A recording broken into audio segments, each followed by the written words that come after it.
Saudações, conspiradores, iniciando mais um programa Realidade Fantástica, mais uma entrevista fantástica. Hoje, realmente, tendo uma felicidade incrível, receber aqui nos nossos estúdios uma pessoa que ele não vai gostar de ser chamado assim, mas eu reputo como sábio, que é o Félix Miranda, que concordou em repartir um pouquinho do grande conhecimento que ele tem, que são os 7 corpos do homem. A gente muitas vezes pensa até que tem um apenas, né? Existem aí 7 corpos, né? Compondo todo esse complexo humano. Então nós vamos conhecer um pouquinho como é que é isso aí, através do conhecimento do Félix. Bem-vindo, Félix.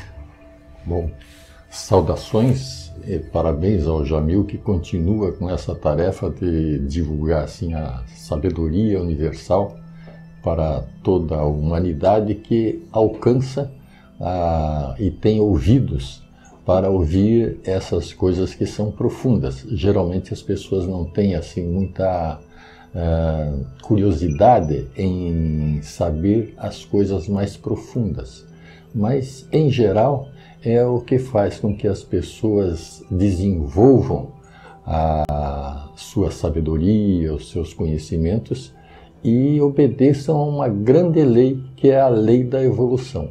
Nós temos que sair da nossa ignorância e partir para a sabedoria. Isso é uma tarefa que todos têm essa oportunidade, todos estão aparatados com um corpo fantástico que tem todos os elementos para discernir, para desenvolver ideias, para imaginar, para realizar, para projetar e para criar. E essa tarefa nós precisamos obedecer, porque é uma lei que a gente tem que fazer. Se a gente não fizer essa tarefa, não desenvolver essa tarefa por amor, nós vamos desenvolver pela dor. Perfeito, muito bem explicado, Félix. Uma das noções que surpreende é essa questão da composição cósmica do ser humano, né? Que na nossa tradição judaico-cristã geralmente se fala em 3 corpos, né? O corpo físico, o corpo psíquico e o espírito, né? Corpo, mente e alma. Mas na teosofia a gente aprende que, na verdade, o homem é composto de 7 corpos. Como é que é isso? Como é que podemos introduzir esse tema tão fascinante? O São Paulo, né? Paulo de Tarso, ele, no cristianismo, ele propõe que nós sejamos assim, corpo, espírito e alma, né? Nós temos 3 corpos. Teosoficamente, a gente pode ampliar, que é um conhecimento mais indiano, né? Que nós somos, um conhecimento Sankhya, inclusive, que a gente é matéria,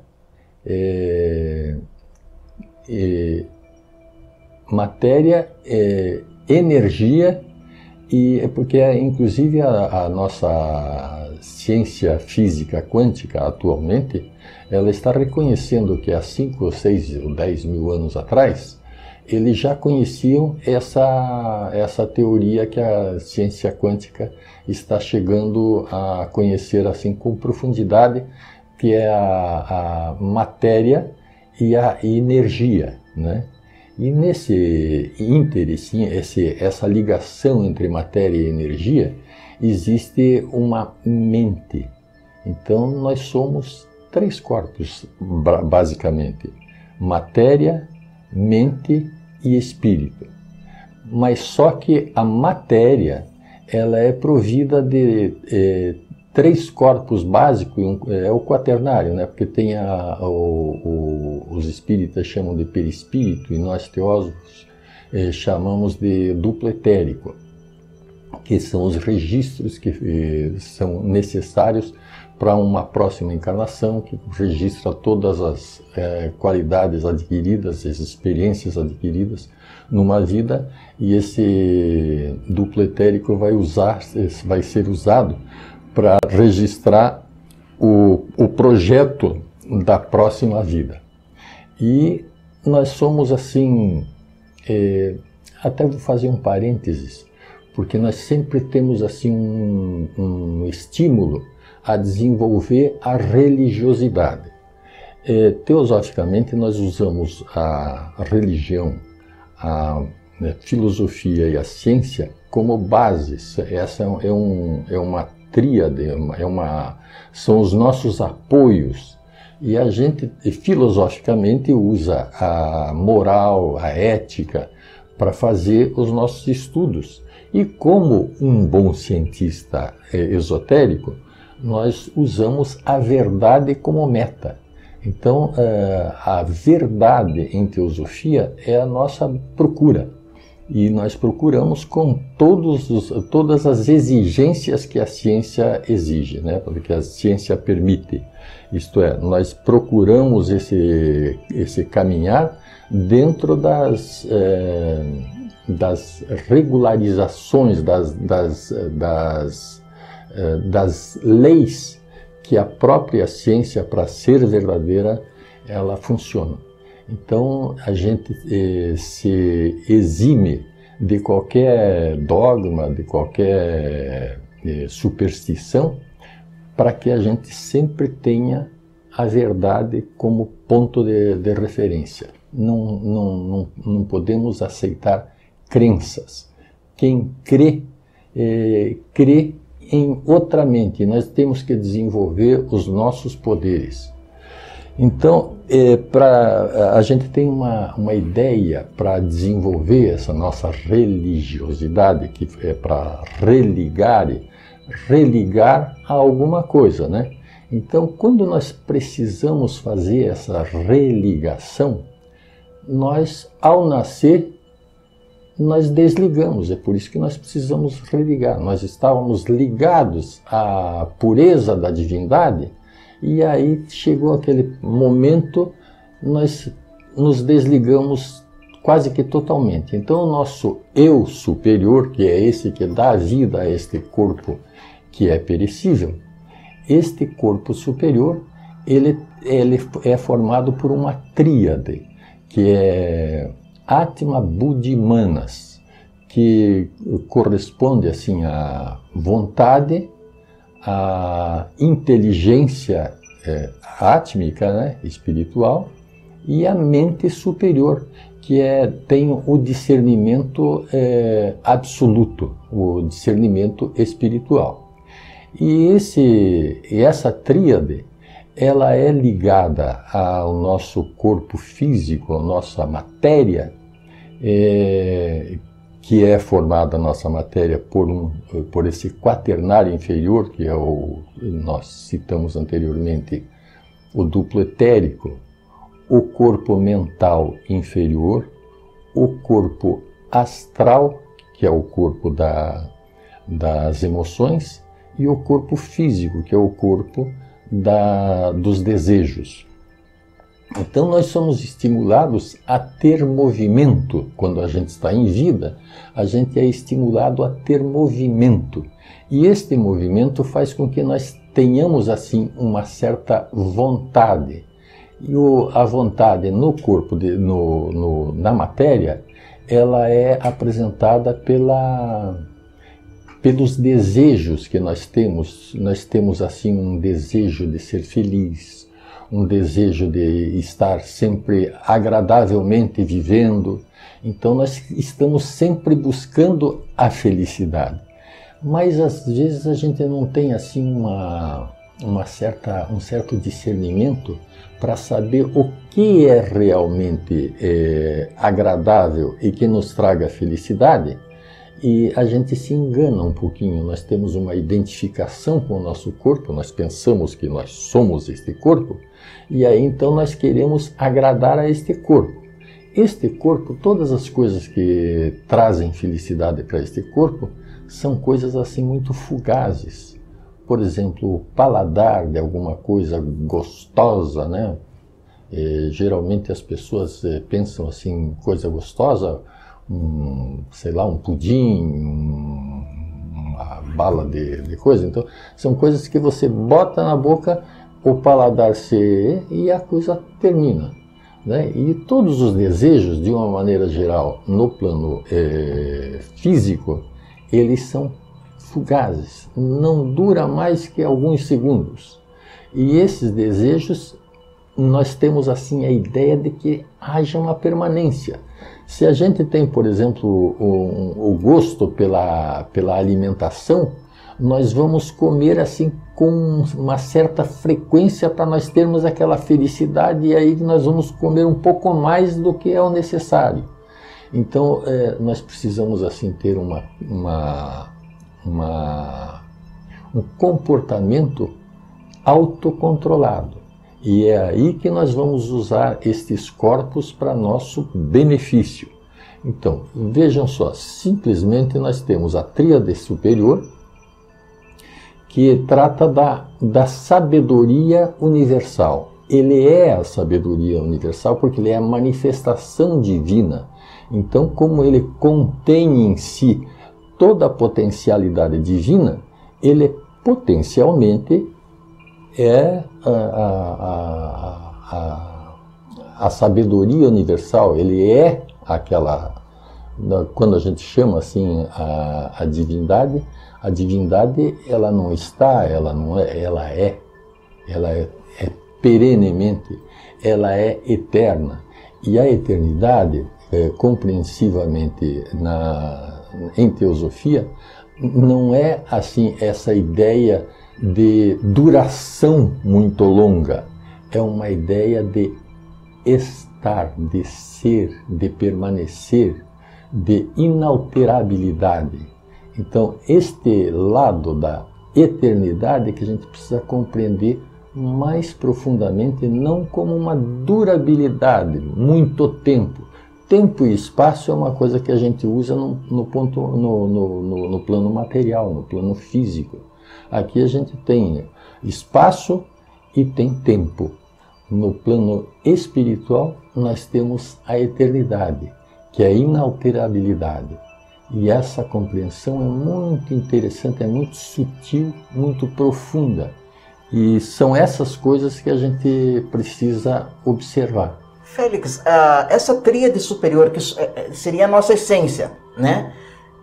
No caso da morte, enquanto nós não estamos encarnados, nós somos apenas a tríade, e quando nós encarnamos, que nós assumimos os outros 4 corpos? Nós, na encarnação, enquanto nós, veja bem, esses 3 corpos básicos, vamos tirar um pouquinho assim a compreensão do duplo etérico, mas os 3 corpos, físico, astral e mental, formam a nossa personalidade. Quando nós morremos fisicamente, mas nós estaremos vivendo astralmente. Se nós não tivermos assim a compreensão búdica, isto é, não estivermos ainda com a compreensão da mente superior, estivermos ainda arraigados às coisas da Terra, nós vamos ter uma morte física e passamos a viver no mundo astral. Esse mundo astral é o mundo em que você, possivelmente, se tiver essa compreensão mais além, você vai ter uma outra morte. Você vai ter, porque o astral é sutil, mas ainda é material. É um corpo físico, né? É um corpo material. E essa morte astral vai passar para a morte mental. Existe uma ideia de que quando a gente morre no cristianismo, a gente vai para um paraíso, né? Nós iremos morar no paraíso. E esse paraíso certamente vai ser assim um sono, porque quando a gente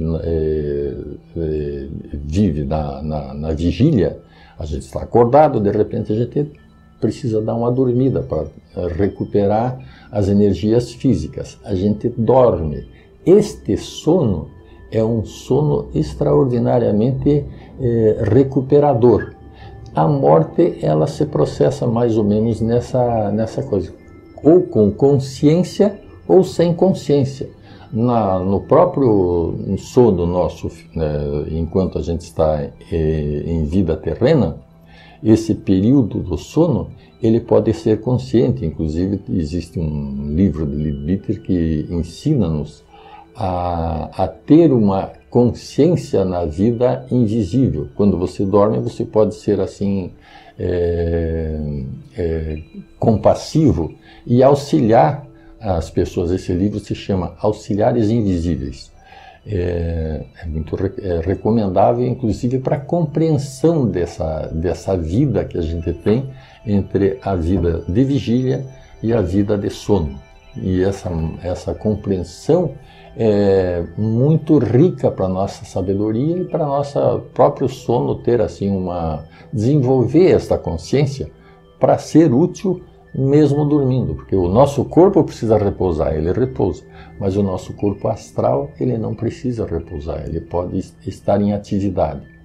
Então veja que se a gente, ao morrer, a gente tem um sono mais prolongado e pode ser útil porque pode estar consciente e pode fazer uma série de coisas que são recomendáveis, porque a gente não perde o estímulo de servir aos outros, mesmo nessas condições. Mas mesmo o corpo astral, ele é abandonado depois de um tempo, no pós-morte? Certamente há uma morte. Se você prosseguir, se você tiver uma consciência mais espiritualizada, você vai sair desse plano astral. Se você não tem se você é muito ligado à matéria, você vai permanecer com o corpo astral até uma próxima vida, né? E nesse corpo astral, você vai ter assim, tem um livro que se chama O Corpo Astral, de Annie Besant, que é muito parecido, muito próximo àquele livro Nosso Lar, que é um livro de Chico Xavier, né? Esses dois livros, eles um explica o outro. Quem leu o Nosso Lar, ele vai ter uma noção das coisas ao plano astral, que é o conhecimento mais real do espiritismo, do kardecismo. Ele conhece bem o corpo astral, esse mundo astral, que o Nosso Lar mostra perfeitamente. Depois eles fazem alguns bosquejos de outros corpos, dos corpos mais sutis, que é o corpo mental, e depois a compreensão dessa tríade superior é mais desenvolvida nesses conhecimentos mais esotéricos, mais profundos, né? Félix, no caso dos mestres, aqueles que completaram a sua jornada pela Terra, né, pelas encarnações terrenas, o que ocorre? Eles já operam quase que exclusivamente na tríade superior, poderíamos dizer? Certamente. Aí existe um plano que se chama o plano acáshico. Esse plano acáshico é o plano onde toda a sabedoria universal está registrada, né? E esses seres que desenvolvem a sabedoria universal, mesmo em vida, porque nós podemos aqui em vida desenvolver estes conhecimentos através de exercícios, de estudos, de uma série de coisas. Nós somos o nosso material de estudos. O nosso corpo físico é material de estudo como cientista esotérico. Então, nesta atividade, nessas experiências, nós vamos verificar que podemos transcender a nossa compreensão. Quando a gente está em vida, a gente tem um desenvolvimento do conhecimento intelectivo, que é o conhecimento intelectivo, ele precisa dessa ideia de comparação. Nós, para termos assim um raciocínio intelectual, nós comparamos uma coisa com a outra. E o conhecimento intuitivo, o conhecimento búdico, é um conhecimento que sabe por inteiro. Então, quando você tem assim vamos dizer assim, no sonho, quando você tem um sonho real, assim, um sonho que seja lúcido, você tem o sonho, ele não dura mais que 2 segundos. E esse sonho vai dar uma sabedoria por inteiro. Aquela história que você conta do sonho, leva meia hora contando, você tem em rápidos segundos. Então, neste plano búdico, você tem a sabedoria por inteiro, nas 4 dimensões, ou em todas as dimensões necessárias. Poderia-se dizer que quando a pessoa começa a desenvolver muito a intuição, ela está recebendo informações desse plano búdico, então, desse corpo, nosso corpo mais alto? Geralmente, quando você está desenvolvendo esse plano búdico, você tem intuições, porque você chega nesse plano akáshico e você tem conhecimentos dessa região. Como você estava falando, esses seres que têm esse desenvolvimento, esse conhecimento, eles se tornam rishis, se a gente fosse falar dos hindus, e eles se tornam adeptos. Esses adeptos têm todo o conhecimento e desenvolvem todos os poderes que o ser humano tem potencialmente, né? Então, cada vez que você desenvolve assim, um conhecimento, a gente tem fisicamente que todo conhecimento é poder, né? Quem tem conhecimento tem poder, realmente faz isso. Mas, quando as pessoas têm um conhecimento espiritual, ele desenvolve outros poderes. E aí a gente tem assim, seres que têm poderes de cura, poderes de uma série de poderes que em sânscrito a gente chama de siddhis, né? A gente desenvolve esses siddhis desenvolvendo esses conhecimentos mais profundamente. Quando a gente tem esses elementos, quando os seres alcançam todos esses conhecimentos tão profundamente, eles se tornam adeptos. E esses adeptos, eles formam assim uma grande fraternidade. E essa fraternidade, geralmente, nós reconhecemos como os grandes governadores do universo, que se transformam em senhores do karma, senhores da coisa, para orientar a humanidade a ter os seus progressos necessários. Então, esses senhores do karma, esses governadores do universo, eles cuidam da nossa humanidade e a gente geralmente deve assim até um preito de gratidão a estes adeptos que têm assim um cuidado muito perene com a humanidade, né? Nós temos assim, eu vou citar assim por exemplo, né, um grande adepto, que é o Senhor Jesus, né, quando adquiriu a sabedoria crística, né, quando aquele raio crístico penetrou no Senhor Jesus, ele transcendeu, houve a iluminação, né? Então, esses seres são adeptos que têm assim, um poder de cuidar da humanidade. Nós temos na maçonaria um outro adepto que é muito conhecido, né? O senhor Rákóse. Numa encarnação ele chamava-se Rákóse, noutra ele era conhecido como Saint-Germain, Conde Saint-Germain. Então, esses adeptos são seres que transcenderam, são exemplos da nossa humanidade que permitem que a gente diz, puxa vida, alguém da nossa humanidade conseguiu esse conhecimento, então vamos fazer o nosso cursinho aqui mesmo que seja, né? E a gente deve ter essa atividade assim com uma certa alegria, porque a gente está saindo de uma ignorância muito difícil. Dizem que a gente está num lado do rio que a gente está totalmente ignorante. Ali nesse período a gente é muito feliz, porque a gente não sabe nada, está tudo vivendo como, né? Mas quando a gente entra nesse rio, cheio de turbulências, de corredeiras, você entra ali, você fica aflito, né? Mas quando você atravessa esse rio e chega no outro lado, que é o lado da sabedoria, aí deve ser uma coisa muito feliz, né? Então essa felicidade que todo homem busca é essa travessia pelo rio.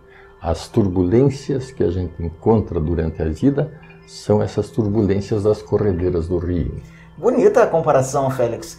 E para encerrar mesmo, né, nesses minutinhos finais que nós temos, para a pessoa que está assistindo ali, ela pode estar perguntando, tá, e qual que é o caminho que eu devo seguir, o que eu devo fazer para desenvolver esses 7 corpos, atingir ser adeptado, né, atingir o outro lado do rio, quais ações eu devo praticar, devo me familiarizar com qual escola espiritual, o que precisa ser feito? Não, esse conhecimento desses 7 corpos, veja só, a gente tem assim, inclusive a gente tem uma tríade, né, que chama-se lá o Atma, Buddhi, Manas, e depois tem uma ligação que se chama Antakarana, que liga com os nossos corpos materiais.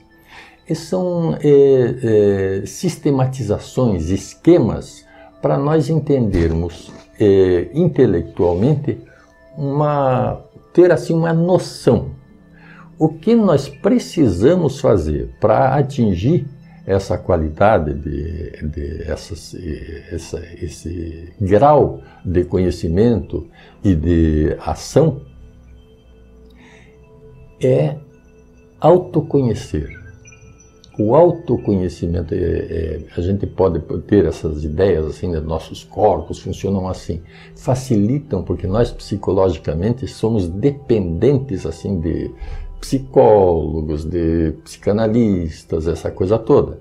Mas se nós conhecermos os nossos desejos, que a gente pensa assim, puxa, esse desejo não vai fazer bem para mim e nem para as outras pessoas circunstantes, né? Então nós precisamos ter um autocontrole.